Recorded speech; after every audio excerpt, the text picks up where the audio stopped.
Undisputed. We are live from Los Angeles. I'm Jenny Taft here with Skip Bayless, Shannon Sharp. Good morning, guys. Hi, Jenny. Oh, you got a three-piece on today, huh? Yeah. You know what? Getting sick and tired of this. What you get sick and tired of? Do you realize what's happening to me? What's happening? We're going to have 4 shows before game 1 of the finals, which means 4 times I have to talk about that guy again and again and again and again. What guy? So why don't we just call off the finals? Let's award Toronto the trophy and him the MVP and just be done with it because I'm tired of it. This is my worst nightmare. No kidding. First of all, you know if that were to happen, that's going to be your worst nightmare because you realize he could have been the MVP for your Spurs, and they would have had the trophy. Okay, well, let's just get it over with. Yeah.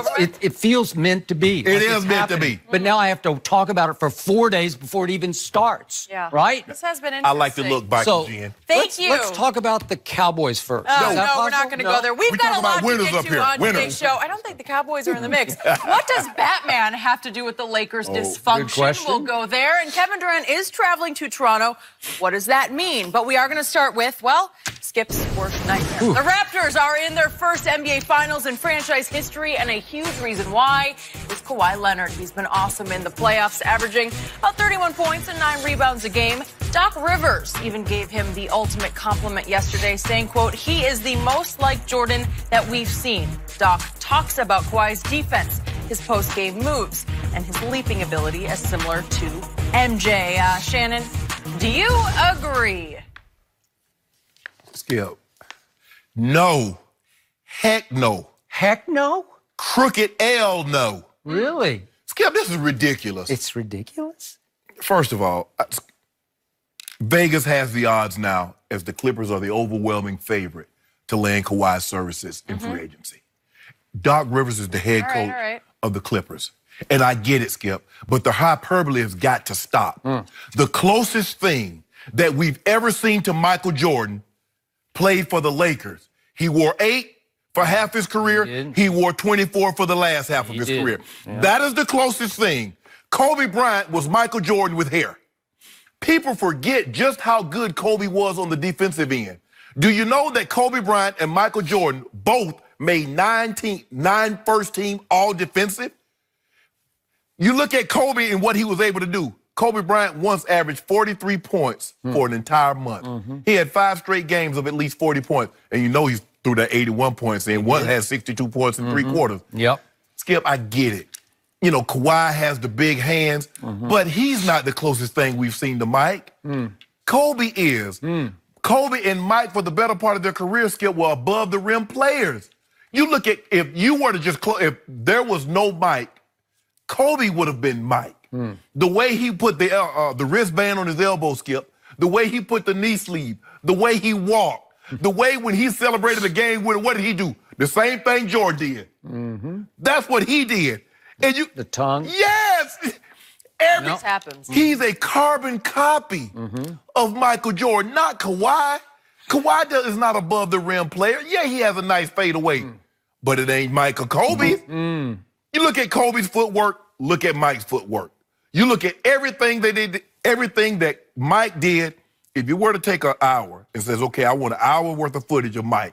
And you says, okay, I want an hour worth of footage of Kobe. Now, come on, man, for real, Kobe. You gonna steal every move this man made. You gonna do everything like this man did. Skip, I get it, Doc. You want to, Kawhi. Just want you to know, in this organization, you're first and foremost. We're gonna back our players, but come on. Nobody believes that Kawhi Leonard is the closest thing to Jordan. No, that's Kobe. Kawhi's an unbelievable player, great two-way player. 3-time first team all defensive, 2-time defensive player of the year, having a great playoff run. But I'm sorry, Doc, I'm gonna have to disagree with you on this one. Kobe Bryant is the closest thing to Michael Jordan that we've ever seen, and probably will be the closest that we ever see. So I must admit, I am shocked by your response to this. And I'm starting to read into your bitterness over there that you sound like a jilted LeBron fan. Oh, my goodness. Who's finally given up on landing number 2 on one side of the tracks, like on the Lakers side of Staples, as opposed to the Clippers side. Am I right? No. Sounds like you're just giving up on that. No, I'm not giving up, but I'm just not going to let Doc Rivers commit blasphemy on Mike and Kobe. I will agree it was blasphemy, and I'm actually shocked that Doc, even though he has a hidden agenda or not so hidden, exactly, right? It's an upfront agenda. So in other words, he's tampering without tampering, huh? Okay, you could argue that, but I would think that Doc, because I have so much respect for him, would at least pay some of that respect to the Lakers legend of legends, Kobe Bryant. Yes. I would think he would just defer to that. He would immediately say, look, Kobe was the closest, but this guy, blah, blah, blah. Thank you you. could go there, but he didn't go there. He didn't bring up Kobe at all.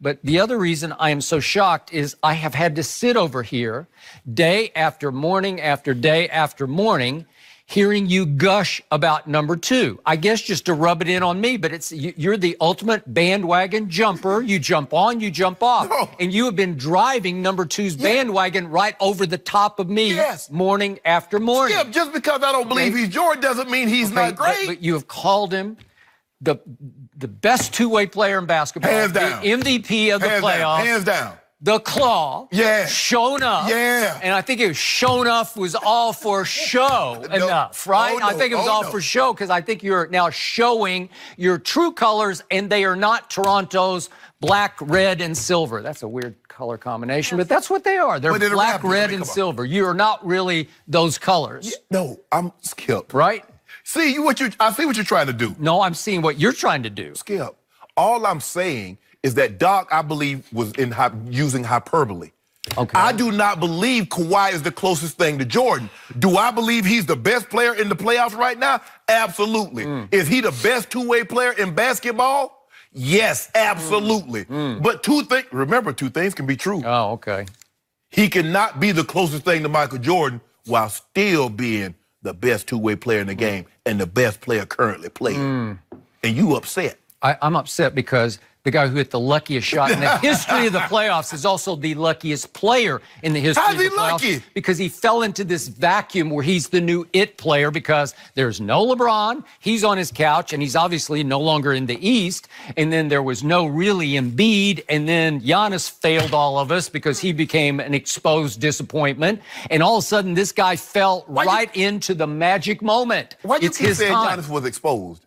Yo, you don't think he was? I mean, it was awful. Well, Jen, if he was exposed, who pulled his clothes off? Well, I don't know. Claw! I think the whole Toronto No, stop doing this. See, there you go trying to minimize him again. I'm not. Okay, so back to Doc's premise here. Okay.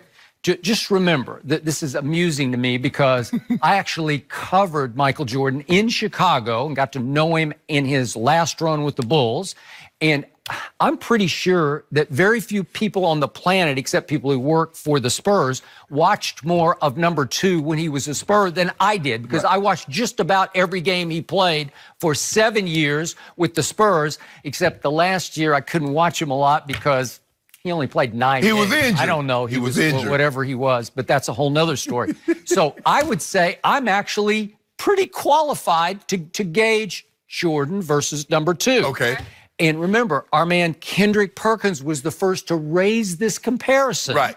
And I told you, and I think I told Kendrick, I'm going to go this far, that just in movement, he does remind me of Mike. I'm going to give you just the movement. I'm talking about that kind of Jordan-esque, raw athletic power movement. It's close to what Jordan did.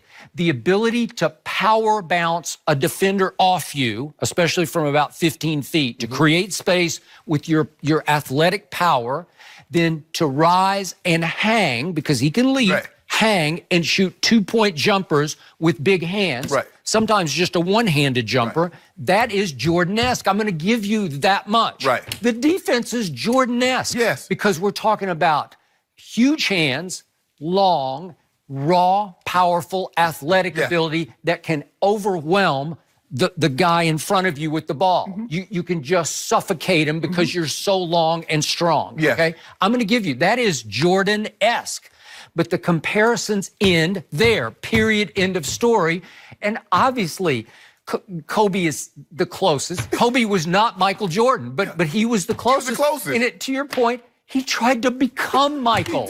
This guy's not trying to become, he's just trying to become the best number 2 that he can be, and this is all new to him. He is a late bloomer. I'm going to remind everybody, He was the 15th overall pick, was number 2. Originally, it was a trade, obviously, with Larry Bird in Indiana. And it was shocking that R.C. Buford wanted him that high because, remember, he'd stayed for 2 years at San Diego State. You know, that's usually